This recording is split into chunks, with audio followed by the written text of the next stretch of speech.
I guess she's saying we should not believe the documents that are produced by her own department. That's where we got the information.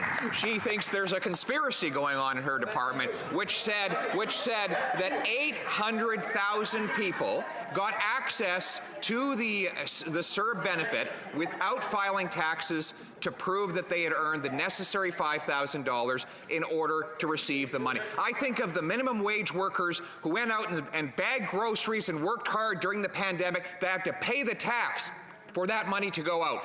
What did the government do in order to ensure the people who received the checks were actually eligible? The Honourable Minister. I thank the honourable colleague for the question. I'm a little baffled, Mr. Speaker, to tell you the truth. I can tell you that filing your taxes is actually not an eligibility criteria for CERB.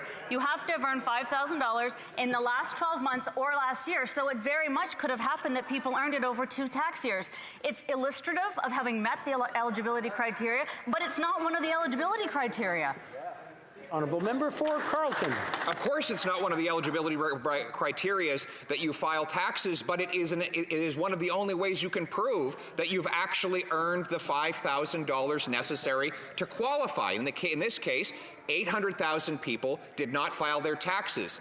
The government should indicate if they had some other way of demonstrating that they had earned the necessary money. This is a government that gave checks to prisoners, that told public servants to send out money even when they suspected fraud. So if they weren't using the income tax filing as proof of eligibility, what exact evidence were they using to prove people were eligible? The Honourable Minister. Mr. Speaker, of course we can look at people's tax filings, but if they haven't filed taxes, we will follow up with them. They may have earned that $5,000 in this tax year. They could have earned it in January or February of this month. Of course, it wouldn't be shown on last year's tax filings, but it's one way the CRA can determine eligibility. But as the member himself said, it's not the only way. Yes. Thank you. The Honourable Member for Edmonton Strathcona. Mr. Speaker, Alberta is now reporting the most COVID-19 cases in the country, more than Ontario and Quebec. We have massive outbreaks in long-term care homes. Our major hospitals have reached their ICU capacity, and there is no place for patients to go. And yet in Alberta, we have no mask mandate, the fewest COVID-19 restrictions in the country, and Jason Kenney is refusing to allow the federal contract tracing app, even though the Alberta app is an abysmal failure.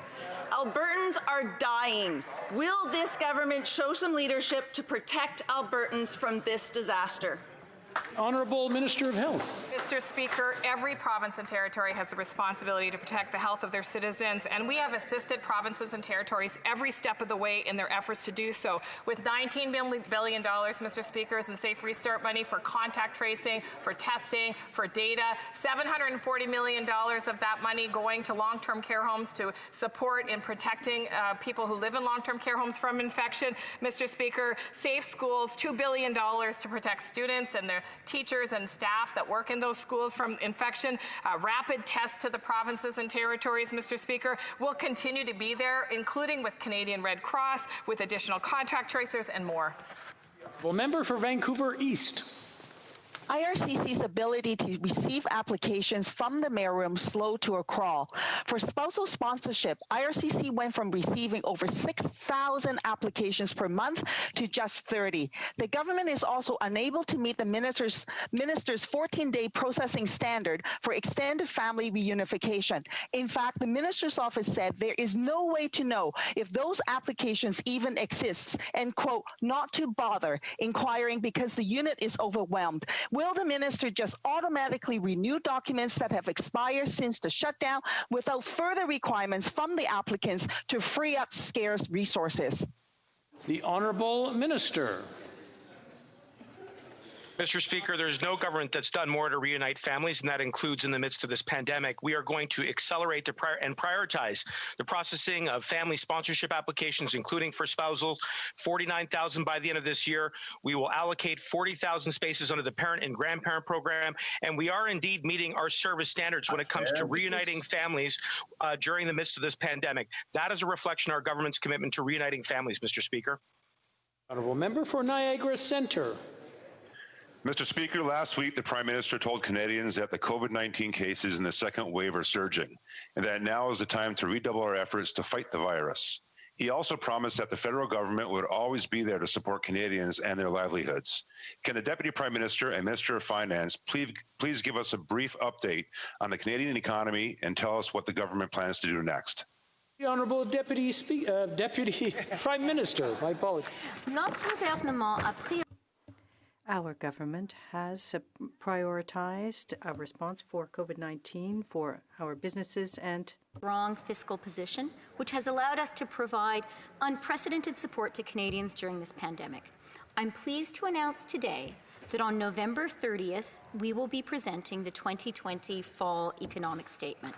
Our plan will continue to support Canadians through the pandemic and ensure that the post-COVID economy is robust, inclusive, and sustainable. The Honourable Member for Charleswood St. James, Assiniboia Headingley. Mr. Speaker, B'nai B'rith, the Centre for Israel and Jewish Affairs, and the Friends of Simon Wiesenthal Centre, led by former Liberal MP Michael Levitt, have all expressed deep disappointment in this government's terrible decision to vote for an anti-Israel resolution at the UN last week. Will the government restore Canada's long-standing policy of opposition to these anti-Israel resolutions? Honourable Minister of Foreign Affairs. Mr. Speaker, I'd like to thank the member for the question. Let me be clear to all parliamentarians and to Jewish communities across Canada and our friend in Israel. Canada has been, is, and will always be a steadfast ally of Israel, Mr. Speaker. We are strengthening our bilateral relationship. We're standing side by side with Israel at every opportunity internationally. Mr. Speaker, the Israeli and the Jewish community know that they can always count on Canada and will continue to be by their side. The Honourable Member for Charleswood St. James, Assiniboia Headingley. Well, Mr. Speaker, friends are supposed to have each other's backs. Right. Here. The Deputy Prime Minister likes to say her government stands with Israel, but it's hard to believe given some of her comments last week. When asked about this vote, she tried linking Canada's decision to support this anti-Israel resolution to what she called a worrying rise of authoritarian regimes and anti-democratic populism. Was the Deputy Prime Minister seriously trying to compare Israel to authoritarian regimes? The Honourable Minister. I'd like to thank the member for his question. You should let the Deputy Prime Minister speak for herself, Mr. Speaker. But when it comes to the Government of Canada and all Canadians and all members of this House, Mr. Speaker, and the members should listen, and all members in this House, Mr. Speaker, we have been, we are, and we will always stand with our friends of Israel. The Jewish community across Canada know that, and I spoke to my counterpart in Israel. They know that Canada is a steadfast ally, and we will continue to support Israel at the United Nations at every step of the way, Mr. Speaker. Thank you.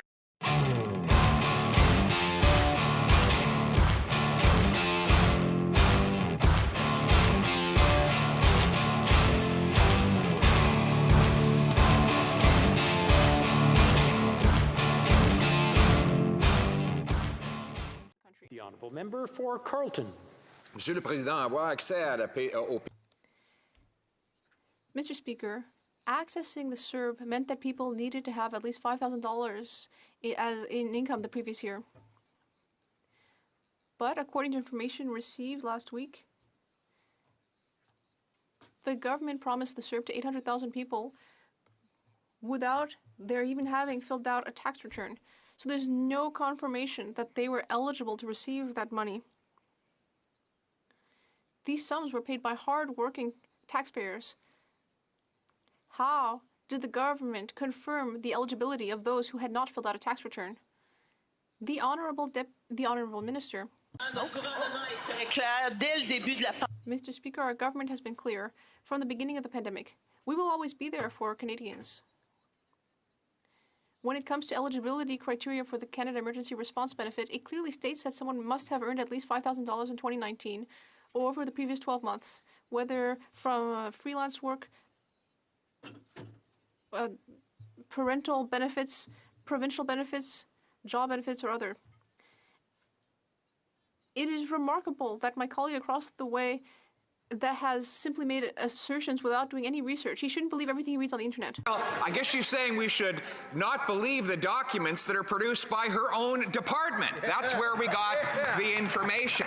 She thinks there's a conspiracy going on in her department, which said that 800,000 people got access to the CERB benefit without filing taxes to prove that they had earned the necessary 5.